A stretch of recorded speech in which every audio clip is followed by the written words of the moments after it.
할렐루야. 오늘도 말씀으로 시작하는 여러분 사랑하고 축복합니다. 말씀 붙드시고 생명의 삶을 사시기 바랍니다.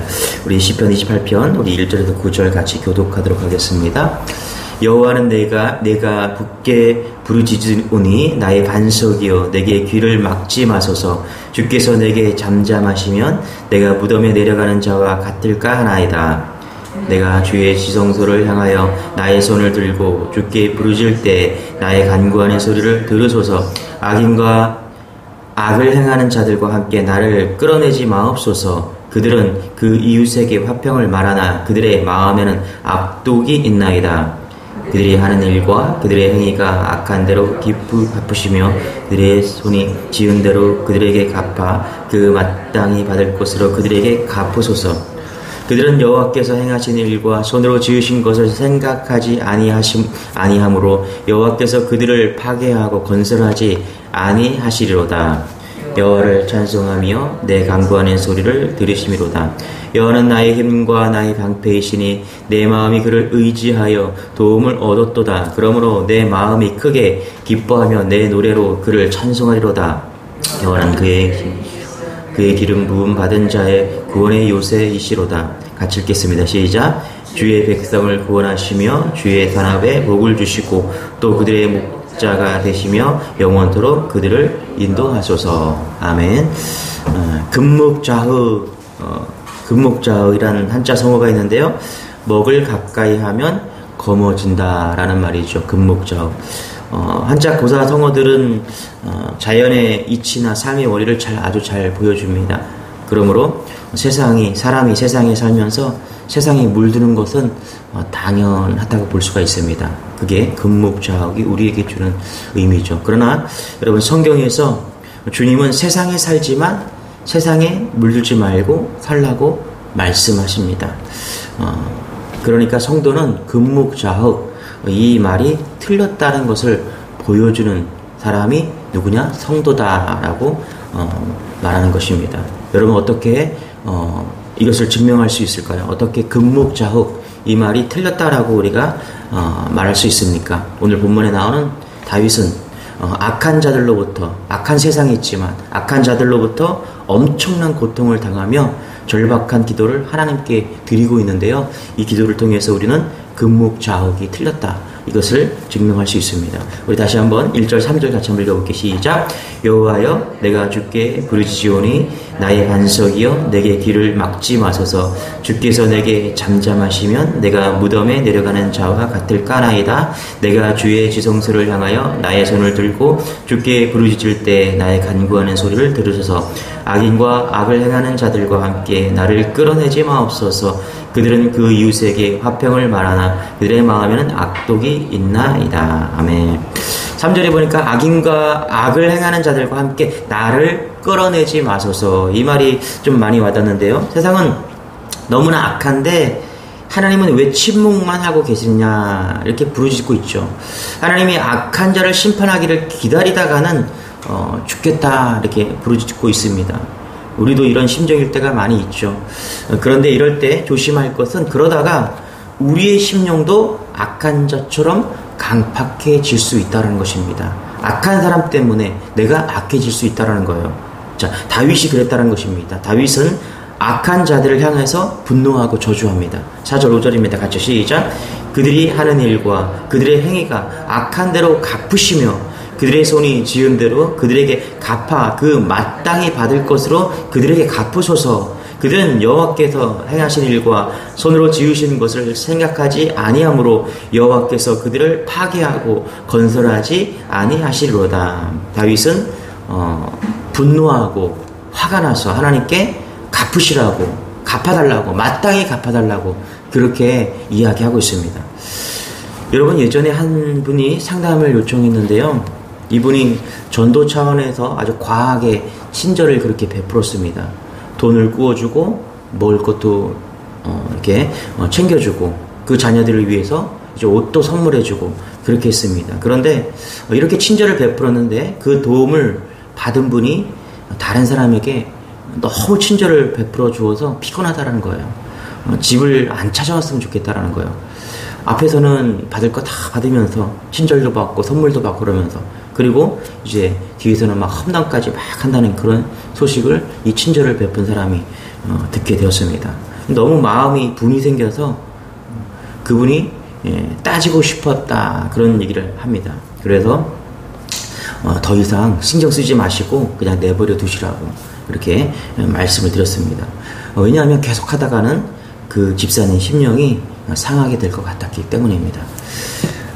정연이 시집에 외로우시리 중에서 원수를 사랑하라 라는 시가 있는데요. 이렇습니다. 원수를 사랑하라, 원수를 사랑하여라. 무슨 말씀입니까? 이 무슨 말씀입니까?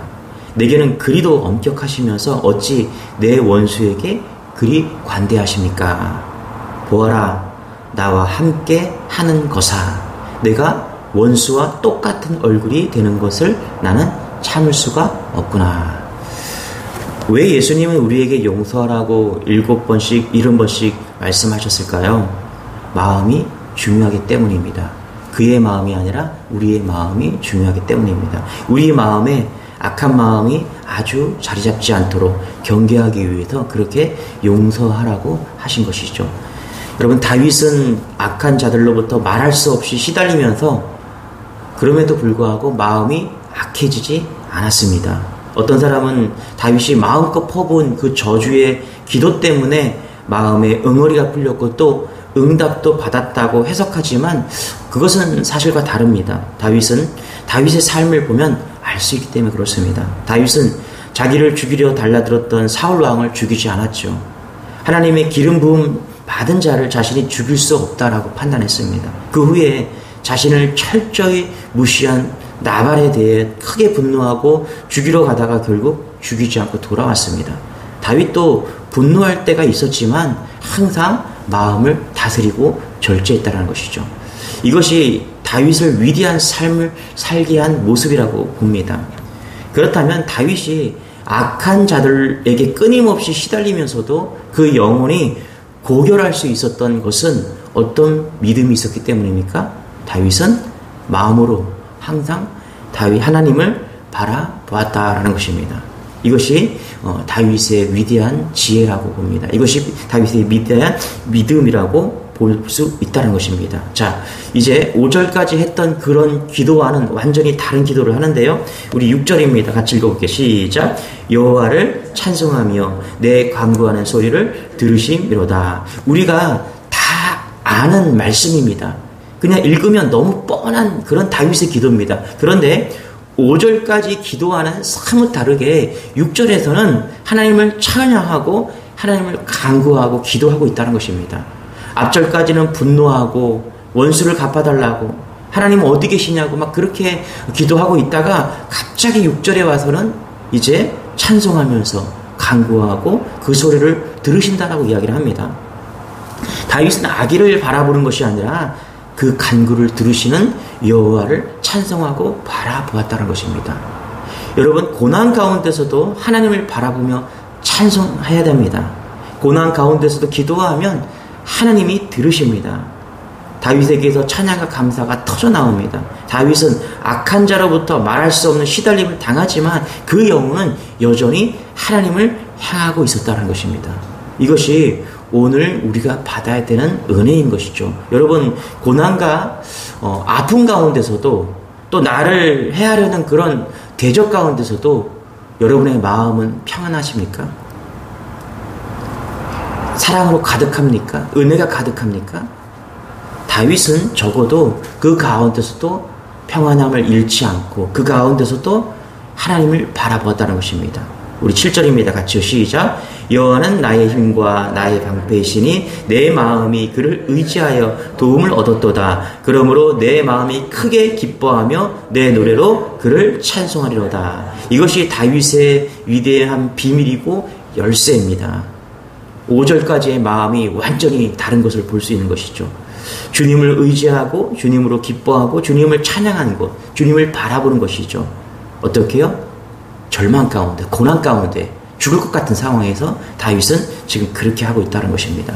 여러분, 우리는 분명 악한 세상에 살고 있습니다. 그러나 악한 세상에서 물들지 않고 고난 가운데 있지만 고난으로 고통 가운데 있지 않고 세상의 빛으로 소금으로 승리할 수 있는 비결은 어떠한 상황에서도 하나님을 바라보는 것입니다. 성경은 우리에게 무엇보다 더욱 마음을 지키라고 합니다. 잠언서 4장 23절에 모든 지킬 만한 것 중에 더욱 내 마음을 지키라. 생명의 근원이 이에게 남이니라. 여러분, 어떠한 상황이 있어든지 주님을 바라보는 여러분 되시길 바랍니다. 그것이 마음을 지킬 수 있는 비결입니다. 이런 에피소드가 있는데요. 못 배운 엄마가 있었습니다. 아빠가 딸 임신 중에 죽었어요. 소위 말하는 유복녀로 태어났는데요. 엄마는 딸이 23살에 과부가 된 것입니다. 남대문 시장에서 떡 장사를 하면서 딸만을 위해 살았습니다. 결국 나중에 딸은 대학 교수까지 되는 성공적 인생이 되었습니다. 근데 딸은 자기 힘으로 불우한 환경을 이긴 자수성가한 사람이라고 생각했습니다. 그러다 딸도 결혼 후 딸을 낳게 되었는데요. 딸 키우다가 어머니가 조금씩 보이기 시작했습니다. 자기 힘으로 자기가 다 한 줄로 알았습니다. 근데 알고 보니 어머니 없이 된 일이 하나도 없다는 것을 깨닫게 된 것입니다. 갑자기 엄마의 아픔이 느껴져서 효도할 마음이 생겼습니다. 엄마, 좋아하는 것이 뭐야? 뭐든 선물해 드릴게. 엄마의 대답은 항상 같았습니다. 없다. 그러다 어느 날 똑같은 질문에 엄마의 대답이 달랐습니다. 교회에 멀리 이사 오니까 교회 가기가 힘드니 주일에 교회까지 태워다 주지 않으련? 교회 이야기만 하면 화를 내던 딸이었습니다. 근데 이제 마음이 변했습니다. 태워주는 것 정도야 라는 생각이 든 것입니다. 드디어 엄마는 딸과 함께 교회에 왔습니다. 엄마는 예배 들어가고 딸은 예배를 들어가지 않고 친교실에 앉아서 그냥 있었습니다. 앉아 있다 보니까 335 교인들이 하는 말을 듣게 되었습니다.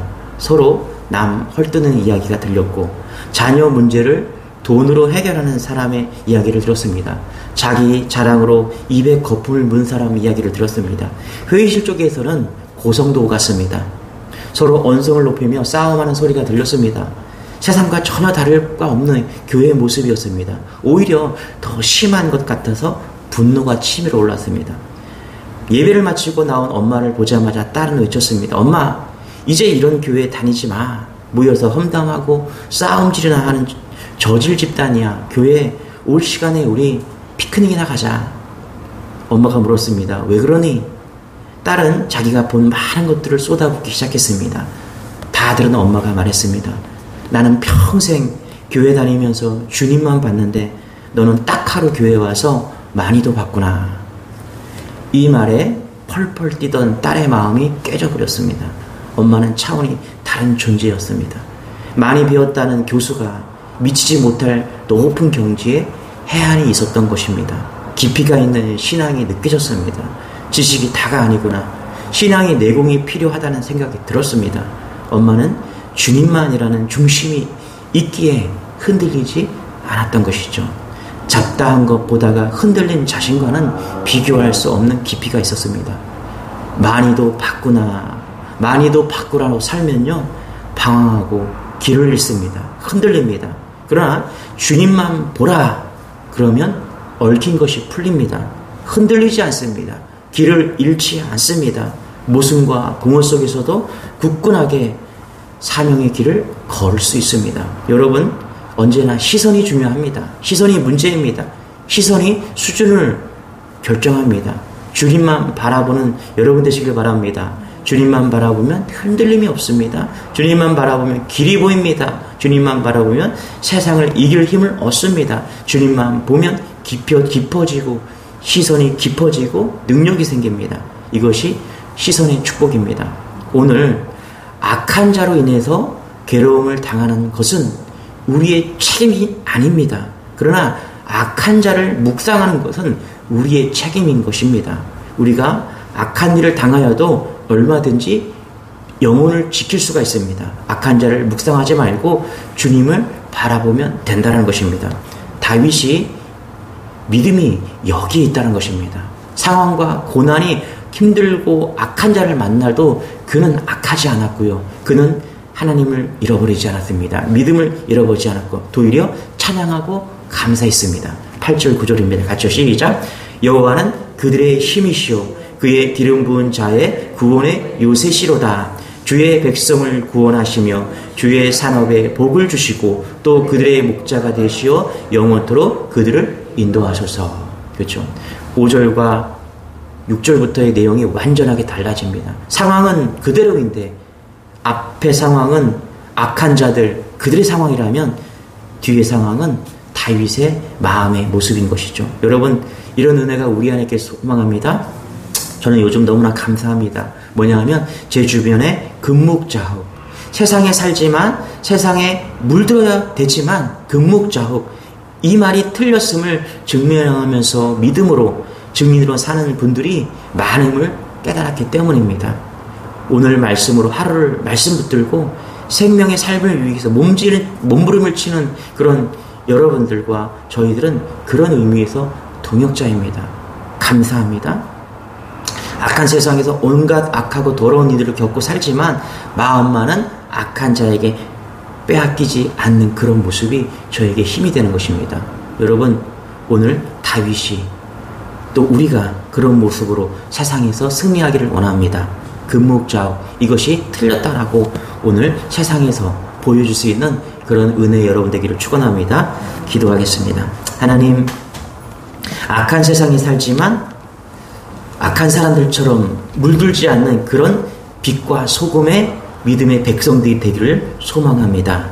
상황을 보고 여건을 보면 분노하고 또 소름도 돋고 화도 나지만 그 중에서도 우리의 마음을 빼앗기지 아니하고 기뻐하고 감사할 수 있는 믿음으로 오늘도 승리하는 우리가 되기를 소망합니다. 주님께 모든 성도들에게 또 이 새벽에 나온 예배드린 모든 성도들에게 이 마음을 주셔서 오늘도 세상을 넉넉히 이기는 그런 다윗과 같은 믿음을 허락하여 주옵소서. 시편 28편이 우리의 말씀이 되게 도와 주옵소서. 감사드리며 예수님의 이름으로 기도드리옵나이다. 아멘. 오늘 시편 28편 붙드시고 깊은 그런 주님만 바라보는 그런 믿음이 있기를 소망합니다. 우리 주여 한번 외치고 기도하겠습니다. 주여 주님 감사합니다.